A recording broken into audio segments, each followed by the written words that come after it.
briefly. I would like, first of all, to thank the Delphi Economic Forum and Mr. Tsomokos for having us here. And we're very, very glad that we could make it after 2 years of interaction with the COVID. I am very glad also that I will be the moderator of this very esteemed panel. I'm Theodore Trifon. I am co-CEO of Elben Group, president of the National Association of Pharmaceutical Industries, and also member of the Board of Medicines for Europe. Together with us, we have Άδωνις Γεωργιάδη, Director General of Medicines for Europe. Medicines for Europe produces 70% of the products used from European patients, 70% of the products in Europe. Mr. Georgiadis, Minister of Development. Mr. Ledes, President of the Association of Patients. Mr. Dimitris Demos, CEO of Demos and Vice President of PEV.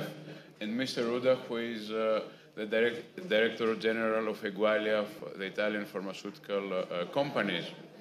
So we will start with a short presentation by Mr. van der Hoven that will indicate to us the framework of the European Generic Association Industry and Medicines for Europe, and will set the framework for the next discussion.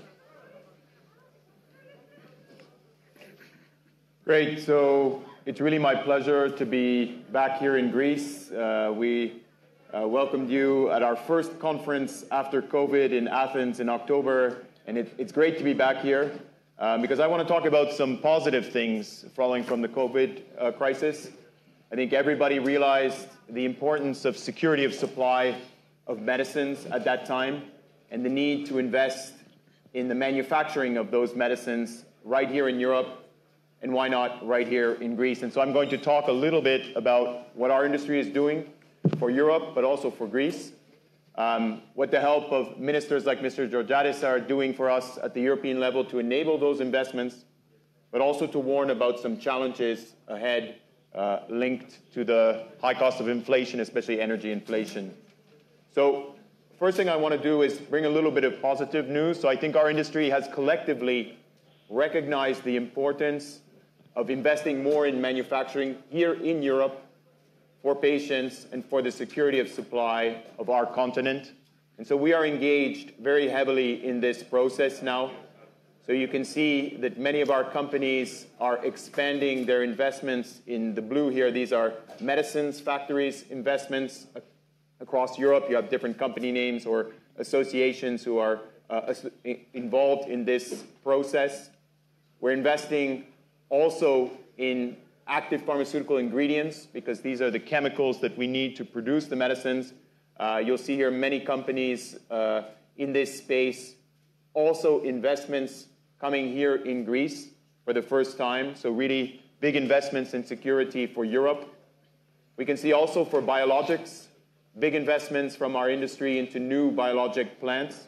Also right here again in Greece, but also in other locations in Europe. This is important because, of course, in a crisis like COVID, these vaccine plants can be converted to other needs, such as some aspects of the vaccine production, etc. And finally, we're investing in R&D for value-added medicines, repurposing of medicines, etc., in many locations in Europe. Again, also here in Greece. So very proud to see the industry reacting to COVID and responding with an investment which will create security, new jobs, and long-term investment for Europe. Now, what's important here is that we could not do this without the help of some visionary ministers, including Mr. Georgiadis, who understood that our industry needs a little boost because we are competing with China, India, very highly competitive countries. Some countries have used the RRF fund to enable investments into medicines production. Unfortunately, the EU has been very, very restrictive, so it has been challenging in this space because the criteria used at the European level, at the Commission level, is too restrictive and doesn't make sense to invest more in manufacturing. So that's unfortunate, but we are nevertheless working to move this forward. There's also a new opportunity. The French government has proposed a health important project of common European interest. I think we'll hear more about that from my Italian colleague because Italy is also involved. I hope Greece will also consider the opportunity to invest in this. But again, here, I think we need to underline the importance of strategic investment in production for security of supply because the current definition is too limited. So we really need some discussions there to move that forward. One thing I'll warn, I think, is we're seeing a challenge now for the off-patent production in terms of energy costs. So obviously, prior to the war in Ukraine, the price of energy was already increasing significantly, but now it has multiplied, of course, due to this situation. But the cost of energy does not just affect the cost of production, it also affects logistics or air freight or shipping or fuel or anything you need in the medicine sector. And so this is really a big, big challenge. You can see here the cost of raw materials and active ingredients that are used for pharmaceuticals, the huge, massive spike of the increase in cost and the challenges this will bring, especially for off-patent generic medicines. And I'd like to really point out a very big short-term risk for many of the hospital injectable products that are the lifeline of public health in the hospital sector. These are incredibly cheap, incredibly inexpensive products at the hospital. When you have these massive spikes in costs and energy costs and the like, these are energy-intensive productions as you need to heat them and cool them, reheat them a second time. There will be an imbalance here between the cost of producing these and the sales. And we don't want to run out of important critical hospital medicines. Also, we don't want to affect small population off-patent medicines because these are basically pediatric or children's medicines and make them unprofitable and see the medicine for children being withdrawn. So I hope that we can work on some of these issues to make sure that our industry can continue to play its role of investment, supplying medicines and security. We have some short-term problems, but I know with good cooperation we can solve them. Thank you. Thank you, Adrian. We'll get back to you. I would like now to come to Minister Georgiadis. Minister Georgiadis was one of the pioneers and also signed the very successful product of clawback offset with investments, which was a very big accelerator for investments, especially from the Greek pharmaceutical industries, but also from foreign pharmaceutical industries in Greece. The question is now that with the RRF program that we have ahead of us, which again is a very significant program, will we see the same accelerator and multiplier both for all the sectors of the Greek government, of the Greek economy, and also for the pharmaceutical industry? And what are the challenges of implementing successfully the RRF plan? First of all, I want to thank Delphi Forum for the invitation, and thank you, Andrea, for the good words you told about me. I don't know if I deserve such good words, but thank you very much. Yes, you do. I have to say that I always believed that we shouldn't look as pharmaceutical industry only as a problem to our budget, but more, I want to welcome the Minister of Defense who entered the room, close friend, Mr. Panagotopoulos. So I wanted always to see pharmaceutical industry in Greece as a chance of innovation and growth of our economy. And I'm very proud because in Greece we have a significant pharmaceutical industry that managed to survive the crisis of 2010, 2015, which was not easy. That means that we have businesses not only good and efficient, but resilient. The meaning of resilient was invented in Greece much more the RRF came to our life. So under this aspect, I'm optimistic for the future. And I'm optimistic for a second reason. Everybody knows here in the room that European Union, which I don't want to be misunderstood, I love being a member of the European Union, it's the best place to be. But all good things have some bad things inside. The bad thing with the European Union is that it turns very slow. When they have a decision and a way they do the things, they don't want to change it.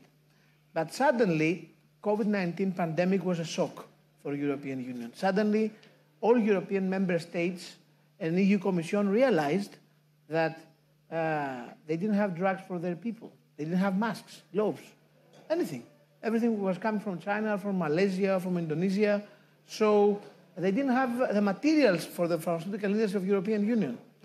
So this was a shock, a good shock in a way, because after that, for the first time in the European level, a concrete discussion about how we will fix our supply chains and we'll be sure that we will have all these materials under any circumstances should be in the table. And this is how the European IPCIs for health was invented.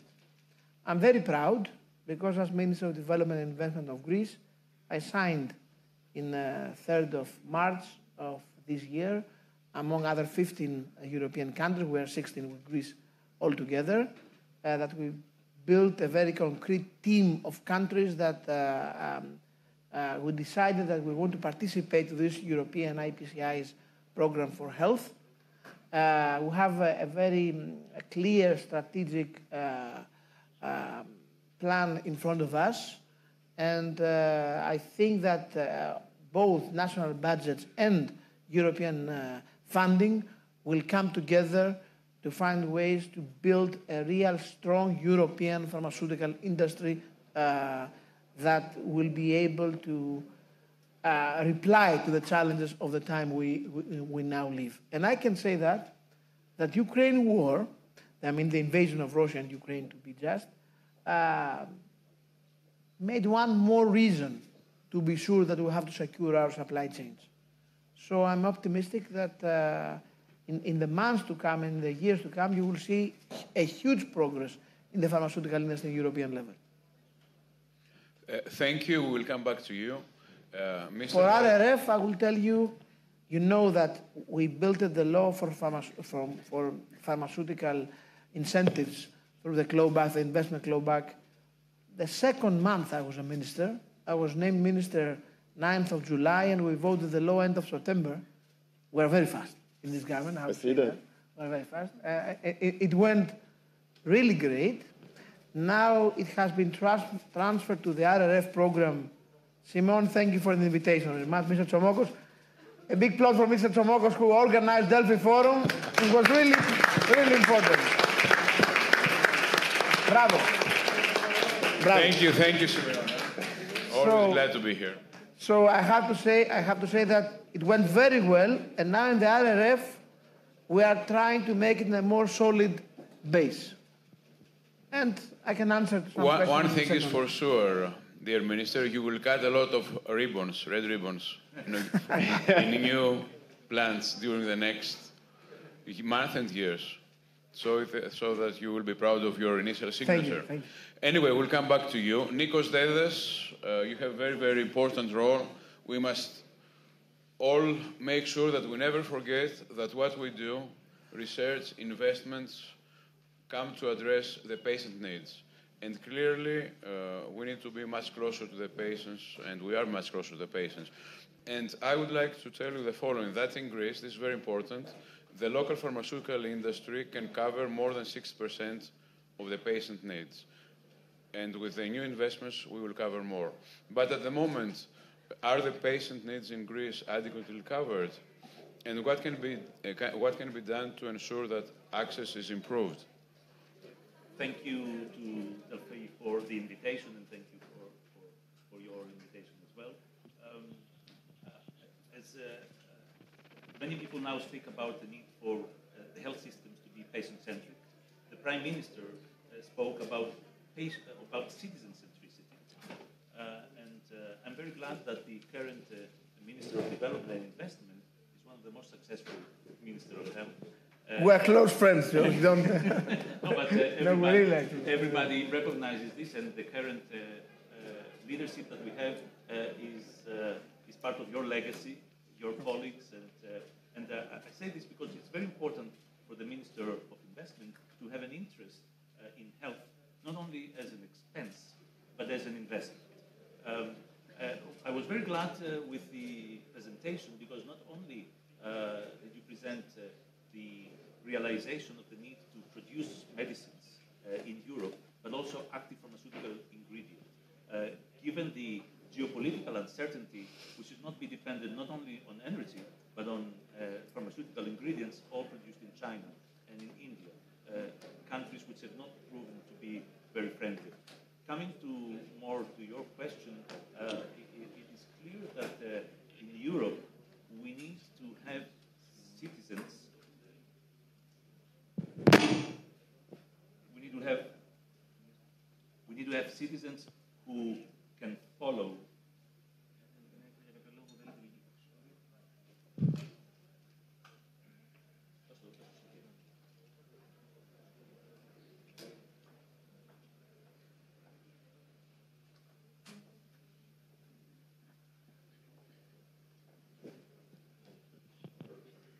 Both in Europe and in Greece, we need to have citizens and patients who participate in the policy and also in the evaluation of the health systems.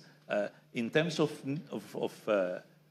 shortages, as we know, we were very lucky in Greece not to experience the same level of shortages that other countries experienced, which led Ms. Spiraki mentioned about how this has been recognized both from the Parliament, but also Minister Prevlis said that this was discussed in the last meeting of the Ministers of Health. So we will be participating and following, and hopefully with this new digitalization, we will have an opportunity to have a more direct participation in this. But I think one very central issue will arise, and will arise more in the next years. And this is, of course, more difficult now with all this crisis. The new products, innovation products, pharmaceuticals, medical devices, are very, very expensive. So I think that we need to educate everybody to be able to follow health technology assessment rules. Are the patients or the Association of Patients in Greece ready to be able to say no to some products that are not essential but are maybe prescribed or marketed? Because we can understand that even countries like Germany, the most rich countries in Europe, cannot afford now all these expensive products. So they have all these health technology assessment rules. Of course, these are in place in more than 10 years. In Greece, we've started this to implement it during the last 1 year. And the patients here must play a very significant role. Do you think that can be done? Are we ready? When health technology assessment does its work, it only provides benefit to the system. And the patients are interested for access, for fairness, for innovation, but above all, we are interested in the sustainability of health systems. And therefore, anything that does not prove to offer value should be seen with very strict rules. And therefore, I don't understand why innovation should be constantly more expensive. We are looking forward to innovative medicines who are not necessarily more expensive. So yes, health technology assessment will ensure that. And then, of course, the other thing that we know is that we need to increase the utilization of generics. When we hear 70% of medicines being used from patients in Europe, versus 30%, 29% in Greece, I think we are way off. And therefore, we have to improve this as well. Thank you. Mr. Uda, the Director General of the Italian pharmaceutical industries, I would like, first of all, to say that Italy, like Greece, and of course Italy is a country, a much larger country, has a very strong local manufacturer footprint of the pharmaceutical industry. Now, can you share with us what is the plan of the Italian pharmaceutical industry using the RRF and the IPCI in Italy? And what are the issues that you have faced during this first preliminary phases? So first of all, thank you very much to inviting me here.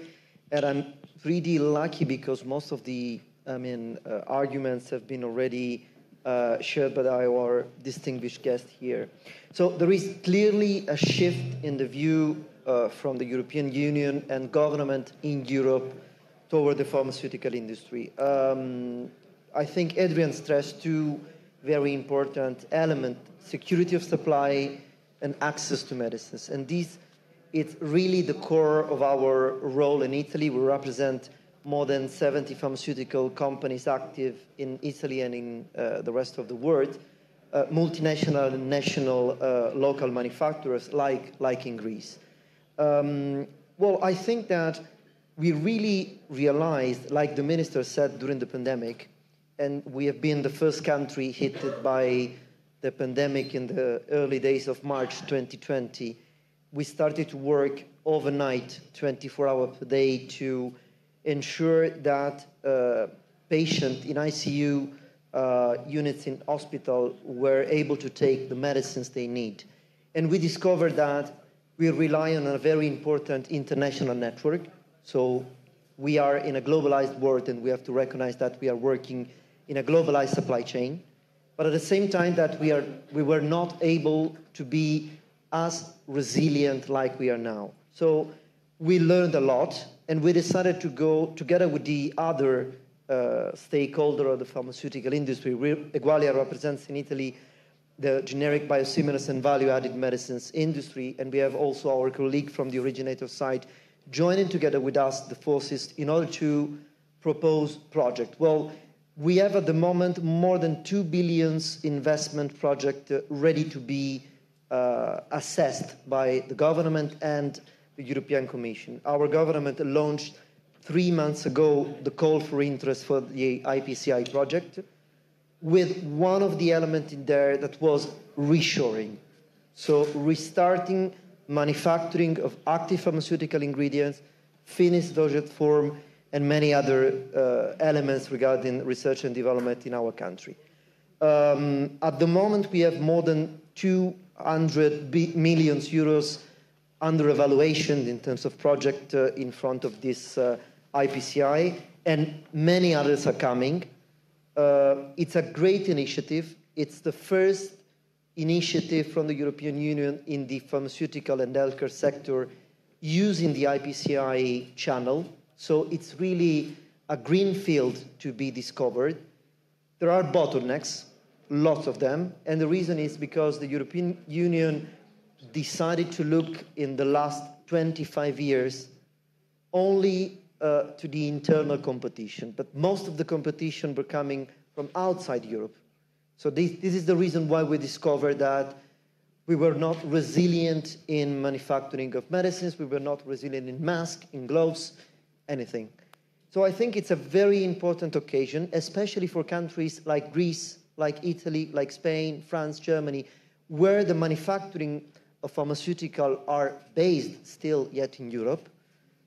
We only in Italy, we have more than 60 plants of our companies still operating, so it's a lot of plants operating in the country. And we have to take into account that pharmaceuticals are ethical goods, but at the same time, industrial product. So we need to cover cost, we need to cover the cost of raw materials, intermediates, manufacturings, and many other elements. So in order to put together all these elements, the IPCI could be one of the channels, but there are also others. The most important thing is to go really quick, because we are in a global challenge with other countries which are operating in the market. China and India are investing a lot in their local manufacturing base of pharmaceutical, but also the US. So we are not alone. We have to be really quick in responding to this global challenge. And I think that countries like Greece, Italy, and many others are ready to play their role. I'm also speaking on behalf of the other National Association of Medicine for Europe. I think it's a great opportunity, but really we have to be quick in responding to this need. Thank you.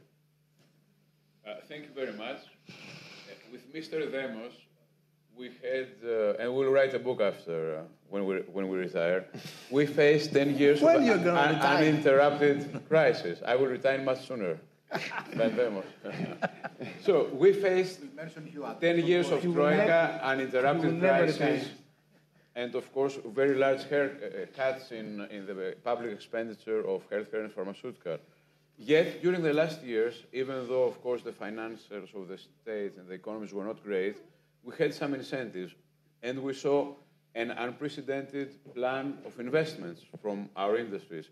And 80% of the investments come from local manufacturing industries, and 20% of multinationals. So my first question is that, do you think that we will be able to follow our investment plans? And now we have another interruption from the Ukraine war. But are you confident that these plans till 2025 will be implemented? Well, I would like to thank you for the invitation to be today in the convention. Also, I'm very happy to participate in this panel because the topic is very relevant of what we're doing. Okay. Okay. So, and also I'm very happy to be part of this panel because the topic is relevant to what we're planning to invest. For the last 20 years, we have seen that the European Union has relied heavily on globalization. In general, the main strategy was to subsidize innovation, to have production units in the European Union for products under IP protection, and whatever was without protection, to source it from outside Europe. This created many problems to the local manufacturing, and also we had to compete external manufacturers from India and from China. The impact of this strategy in general was to reallocate a lot of manufacturing facilities from Europe to outside Europe as first step raw materials and as second step finished dosage forms. We have mentioned many times in the beginning of the economic crisis in Greece, and we have pinpointed in many occasions in many different conventions that in order to be independent as a country, you have to be self-sufficient in three elements: energy, food, and pharmaceuticals. Nobody cares if we're going to wear the trousers of last year or we're going to have a suit for 2 years, but if you don't have pharmaceuticals or if you don't have energy or food, this is the most important thing to survive. Unfortunately, we have seen that in a bad way over the last 3 years. First with the pandemic, where we had a lot of shortages across Europe, and now with the Ukrainian war, we see that energy is a very big problem, not only for the households, but also for our manufacturing facilities and for the production cost of our products. Also, there is a differentiation of pharmaceutical products compared to the other commodities that are sold in a grocery store or everywhere. Our products have fixed price. So if the government doesn't decide to increase the retail price, the production, our profitability every month is decreasing. So at some point, we're going to face shortages because it's not going to be profitable to produce anymore some types of products, especially low-cost injectables. So this is a major issue. Now, I believe that today, with the new reform from the RRF and with all the efforts that our Minister, Άδωνις Γεωργιάδης, and also our current Minister of Health, Mr. Plevris, we have a new reform with the RRF for clawback offset with investments. This is a huge incentive for the local pharmaceutical industry in order to have a new manufacturing site. But of course, to have a bigger capacity in terms of finished products or to have raw materials for first time in Greece, it's not, let's say, the solution to the problem. The solution to the problem is in the European Union to have a concrete tendering system as we have in Greece. In Greece, we are very lucky because due to the pandemic, we didn't face any shortages as happened in France or in Germany or in the UK. And they face problems because they have single winner tenders with only criterion price. While in Greece, we have implemented from the beginning of the economic crisis a multi-winner tendering system, and this is why we didn't face any issues. We have a lot of examples with sedatives for the ICUs during pandemic, where multinational companies, they never delivered product in Greece because they kept it for their own markets. And in Greece, we managed to produce more products and not to have shortages due to the local manufacturing. Thank you, Mr. Demos. We will come back to you about specific plans for your company. Adrian, coming to you now. Resilience of supply. These are the key words that we hear. And of course, in order to implement that, we must make sure that we will prioritize key policy issues and challenges and the changes that need to be addressed. what do you think are the major changes, and what time frame do we have in order to implement these changes? Yeah, well, I talked a little bit earlier about the EU funds for investment and things. I think the other thing that's going on, and there's a big reform of pharmaceutical policy, which will affect each country, also Greece, Italy, everywhere. And I think there are some good ideas coming out of there. So Mr. Demos said, first of all, there's a big discussion about reforming procurement along the lines of the model that you have here in Greece, because this single winner tender model is too extreme. It doesn't work. It is a cause of shortages, recognized by the Commission itself in its own studies. So this is something I think that will be reformed. But there are also some other things related to the sustainability and the use of generics. So I think the Commission is now very clear that countries with low use of generics and biosimilar medicines will be encouraged, pushed to use them more, because simply it's not affordable anymore in Europe to not use generics and biosimilar medicines to their maximum capacity. So I think there will be initiatives coming from the Commission to help countries, including Greece, which has a low use of generics, as you know, to use more so that it can be more efficient. And this can treat more patients, but also create space for new products. So these are some things also being discussed at EU level right now, which I think are coming. Okay. Minister Georgiadis, there has been a lot of discussion about state aid rules in place. And of course, you're aware of that because you are in the forefront of discussing state aid rules with the head of DG.com. These state aid rules, of course, we have seen a number of cases in many countries that do not encourage investments, but in certain ways, and especially in crisis time, where we have to respond quickly, they create issues and problems. Do you think that there is possibility that, even though you mentioned at the beginning that European Union shifts not very fast, but slowly, that we can see a discussion in the next year about how this can adapt more easily and more flexible, especially in response to crisis? As our friend from Italy mentioned before, the structure of European Union and DG.com was looking only into European Union, made some concrete and strict rules, but left totally undefended European businesses from any kind of bad competition from companies that are coming from abroad. I mean, for example, a Chinese pharmaceutical company or an Indian pharmaceutical company is taking huge incentives from their state, and then they are coming and selling products to European Union in which their partners or colleagues on the European level cannot have any access to this kind of incentives. So how this is just for the competition? It's not just. In the recent Ministerial European Council for Competition in Brussels last month, I raised this issue. And I told that we have to reconsider, especially in this turbulent time, all these rules in order to be much more flexible, even for a small period of time, even as a window of opportunity, to let the market reorganize and let the investments go much, much faster. 4 countries backed me into that position. It's not bad, it's not good. It is a start. Italy, unfortunately, was not one of them. Unfortunately, my colleague from Italy didn't raise his hand. I was surprised. I thought he would, because Italy has also the same problem with Greece. And I would like to inform your government that only if we have a big European coalition through member states, we will be able to change these rules, because we will wait some bureaucrat in Brussels to decide to change it. It will not happen. But if the majority of member states understand and raise this issue, then it will change. So we need to build stronger under member state alliances. 4 countries raised the issue means that DG.com has to give us a written answer about what we said, but it will not change the rules.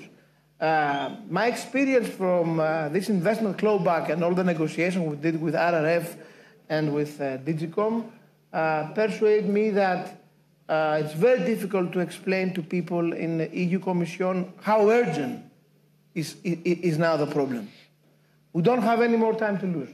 We either now make a big breakthrough in innovation and investment in the pharmaceutical industry and rebuild European pharmaceutical very competitive in global level, competing US and China and India, either we will decide that we will be relevant in this issue, we'll just be one place of the global market but not really important, and we'll depend our supply chains from other places of the world.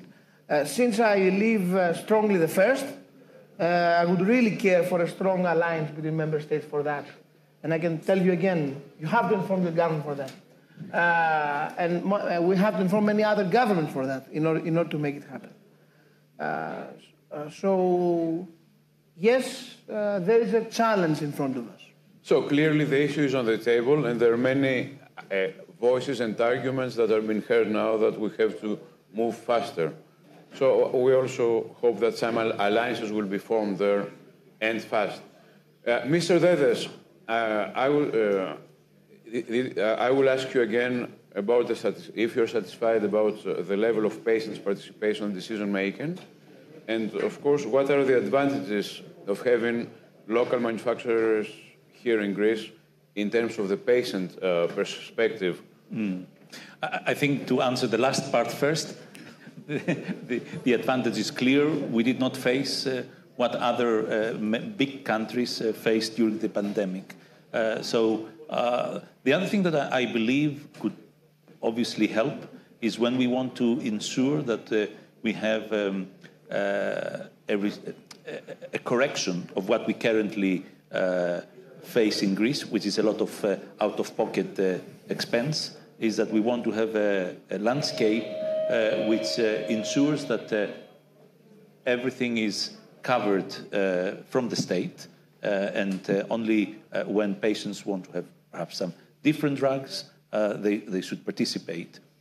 Regarding the issue of participation, as I said again, when we had Minister Georgiadis, it was very easy to access the ministry. We've had other examples of ministers who were open, but did not institute a relation with the non-governmental sector. 3-4 days ago, in the new legislation, Minister Plevris included specific language which recognizes the role of patient organizations. Therefore, we're looking forward to having a more, and also the Prime Minister, when we had the honor to meet him, he said that he believed very much in this institutional relation. So I think we're getting there. There are a number of issues here because, on the one hand, we have the public pharmaceutical expenditure. On the other hand, we have gigantic and very large contributions from the industry, and of course, have very large contribution from the patient. Here, we unfortunately have not realized the benefits from the generics. So do you think that we need to campaign more to the patients? And also, we should, what role should pay the patients in order to be able to make sure that we don't have disincentives in the system, like, for example, the profit margins of the pharmacists? I think health literacy is crucial. And I was thinking now that Minister Georgiadis mentioned that the Minister of Defense is here. I was thinking, I should speak to Secretary General for Public Health to have interventions at the army where all these young people are there. And it's a great opportunity to do public health training and education. And obviously, having campaigns which explain to citizens the security and the quality of Greek medicines is something that we need to do. We all know that there were occasions where people were a little bit reluctant. We saw also how the absence of literacy led people either not to get vaccinated or to completely illogically prefer one or the other vaccine, even though the data were out there. So yes, I think we could work very much with the citizens in order to increase the understanding and acceptance. Thank you. Mr. Ruda, do you think that the European manufacturing industry has chances to come stronger after the pandemic? And do you see any solid steps towards this direction? Well, the answer is yes, under 3 conditions. But let me first of all say that I will go to Minister Giorgetti in the next following days to understand. But I'm sure, on the other hand, that the real negotiation will come very soon. Yes, of course. The IPCI is going to be the channel toward which countries like Greece, Italy, France that launched the project will start a very hard negotiation with the European Union. There is a challenge there because the IPCI instrument, as you know, has been developed for state-of-the-art innovation, beyond state-of-the-art innovation, but now we are facing issues with essential medicines, product that we really need in hospital, in pharmacies, etc. So I think through the IPCI and the call of interest that has been launched by many countries at the moment, I think Greece is following this line. It's the right, let's say, arena where the challenge and the negotiation will start. In my view, and in the view of Egualia, but also in Medicine for Europe, the three conditions are private investment and state aid, and so we have to change the rules, or to change the instruments that the European Union is using at the moment, because maybe they are not the right ones, and we have to adapt for the industry. Market condition. Italy share with Greece the clawback issue. Do you really think that for the off-patent industry, which is selling product at a very competitive price, in most of the cases we are participating to tender, it's something normal to ask our companies a clawback? It's a nonsense. We are off-patent, we are competing, we are bringing competition. I have to answer that. Do you think it's a real, instruments to be utilized with our industry? We don't think no in Italy, and we are, opening the negotiation with the government. And third one, in this moment, we really need to avoid any measure on prices, because otherwise the sustainability of our industry, industrially sustainability, is going to be in danger, for sure. And the third condition, long-term strategy. So the pharma strategy will be absolutely crucial in transforming the instruments which the various governments around Europe have. But again, we have to be very, very quick. Thank you. Mr. Demos, currently your company is a pioneer investor. You announced a program of 350 million of investments from your company. And can you translate to us how this investment plan will make sure that more patients have access, more unmet needs will be actually addressed, and how the market can be protected from shortages? First of all, our investment plan is highly correlated with what we have discussed today here. We strongly believe that the European strategy will change sooner or later. They cannot keep factories outside Europe and having tenders with single criterion price, or having one winner for every tender. So multi-winner tendering system will apply to all European Union. Otherwise, at some point in time, and not far away, we are again going to have shortages. Yeah.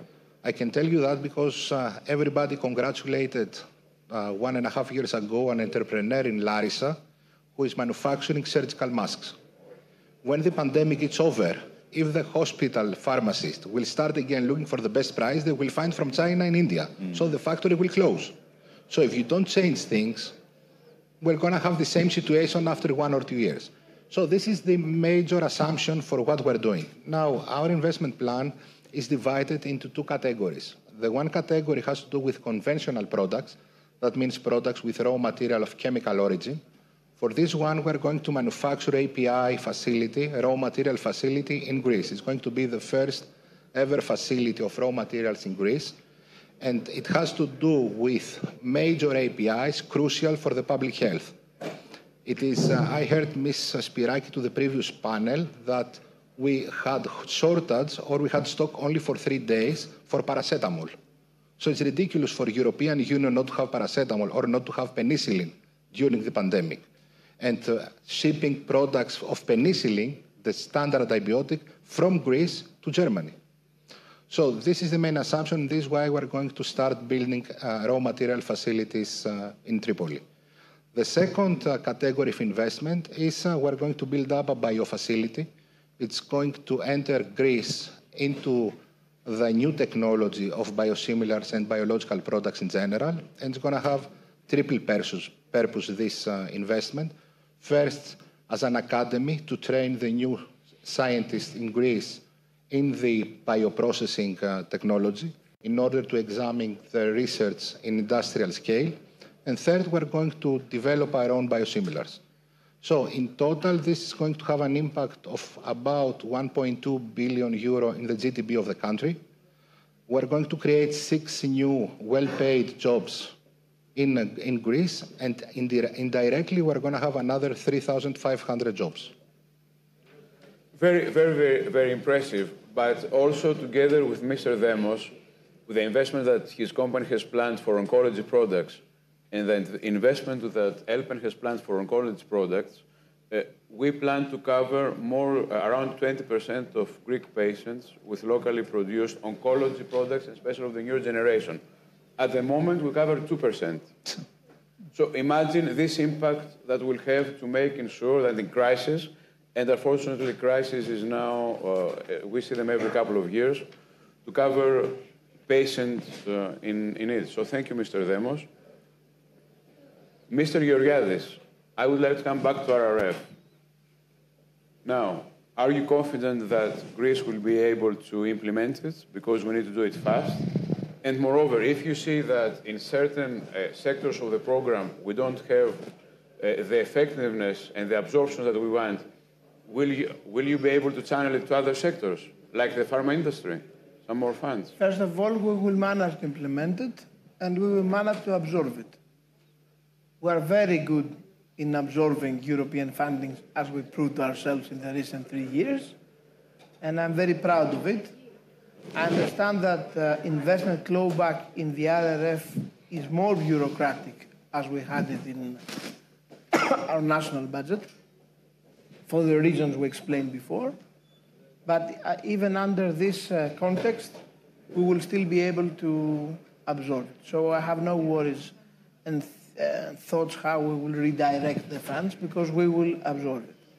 But because we talked about the IPCIs, I want to say that since we support the start of the process towards the deployment of health IPCIs and the initiation of its next steps in coordination with the European Commission, the EIT Health and European Industry.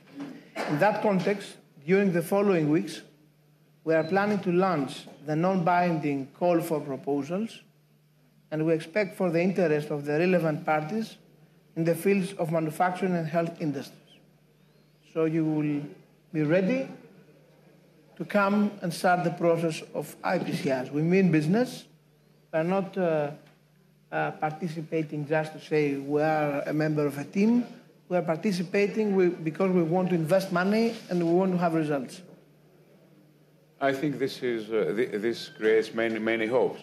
So I will try to summarize.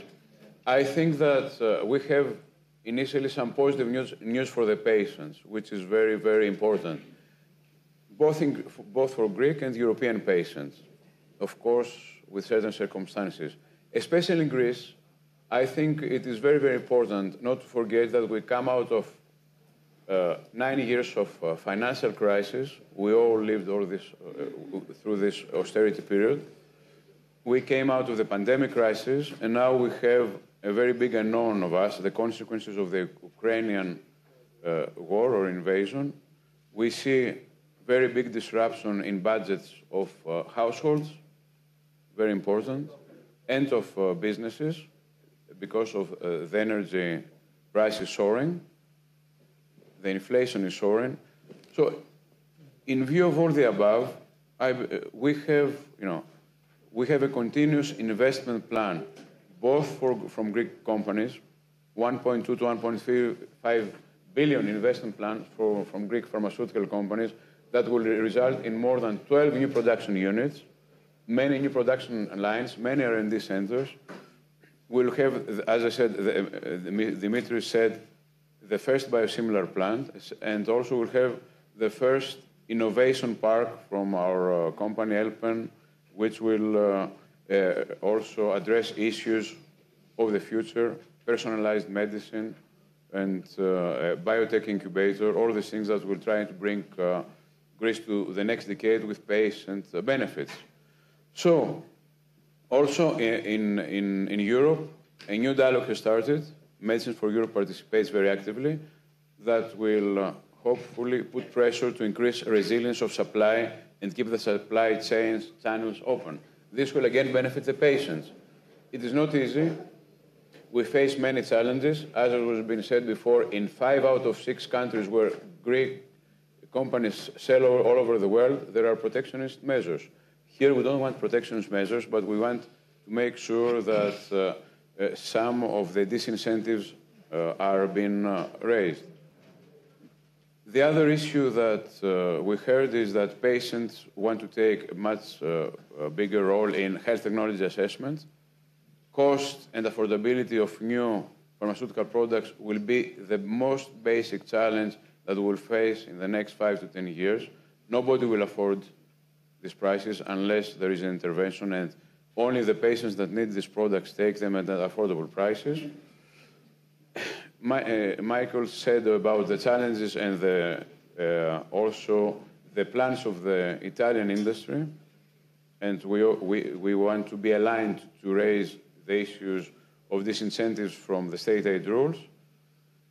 And Mr. Demos presented the production plan, the plans of his company, the productions. And Adrian, do we have a positive note for the European I have one positive note for the minister here. So you've done great work, and I think you've seen a return because you've seen with the big effort you've put in with the Commission, with the plan of the Greek government, you've seen a return with new factories, new R&D centers, jobs, security for the Greek patients, and lots of benefits. Now the bad news, we need you to keep going. Because it's not over. You've announced now, and this is great news, Greece's direct participation in the IPCI. We need to bring Italy, Greece, and all the pharmaceutical manufacturing countries together around this to make sure that we can create the security of supply for Europe by having more production in Greece, more production in Italy, and to achieve the great vision you're putting forward. So the good news is you're doing a great job. The bad news is you've got a lot of work ahead of you, and we need you. You can come to vote us next year. Next year, okay. Well, and of course, we have to address the issue of the overtaxation of all pharmaceutical companies in Greece with the clawback. It reaches 70% of all taxes that we have to pay. But this is for another panel. Thank you all for your participation.